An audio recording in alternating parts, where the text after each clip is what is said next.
Welcome to the Longfellow House, Washington's headquarters National Historic Site. We are in the library, and we'll be talking about Longfellow's life and mostly about his poetry. Henry Wadsworth Longfellow first came to this house in 1837.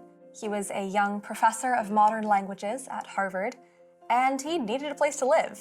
This house is conveniently located close to Harvard, and Henry rented 2 rooms up on the 2nd floor. He rented those rooms partially because of the commute. It was nice and easy, but also the landlady, Elizabeth Craigie, told him that those 2 rooms were the very rooms in which George Washington slept when Washington was in the house. Henry lived in those rooms for 7 years, and then in 1843, he got married. His bride, Fanny Appleton, was the daughter of a very wealthy man, and Fanny asked her father, Nathan, to buy this house for her and Henry as a wedding gift. Nathan, of course, obliged. Henry and Fanny filled the house with friends and with books, and the house was a center of conversation and literature. As he worked, Henry surrounded himself with his friends. Over here we have Charles Sumner, Ralph Waldo Emerson. The gentleman in the back corner is Nathaniel Hawthorne. The bust beneath the mirror is George Washington Green, one of Longfellow's oldest friends. And the fellow next to the clock is Cornelius Felton. Longfellow's literary role models also make an appearance in this room. Above the mirror and above George Washington Green is Dante. Standing on Henry's writing desk, keeping an eye on him as he worked, we have the German writer Goethe. And here on this bookcase is William Shakespeare. Shakespeare and Dante, particularly, were placed so that Henry was looking up at them in an entirely literal sense as he wrote. He himself was multilingual, English of course. The modern languages that he taught at Harvard were French, Spanish, German, and Italian. He was also familiar with Dutch, Danish, Swedish, Icelandic, Finnish, the list goes on. And there are books in all of those languages, plus more.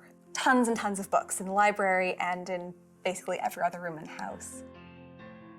The world was represented in this house, and Longfellow's poetry was read around the world. His poems such as The Song of Life, The Song of Hiawatha, Evangeline, of course, Paul Revere's Ride. Longfellow was extremely popular during his lifetime. People all over the world and at all different points on the social scale were reading him. A soldier dying on the fields of the Crimean War was heard murmuring a line from the Psalm of Life. When Henry was in England in the 1860s, he had an audience with Queen Victoria. So the Queen has read him, but her servants apparently were also lining the halls trying to get a glimpse of this poet, whose work they knew very well. Back in America in 1904, 20-something years after Longfellow's death, a young woman named Effie Waller Smith published a book of poetry, and among those poems was one called After Reading the Song of Hiawatha. Effie's parents had been enslaved in Kentucky. Truly everyone all over the world, the daughter of enslaved people, Queen Victoria, everyone betwixt and between, was reading Longfellow during his lifetime and immediately afterwards.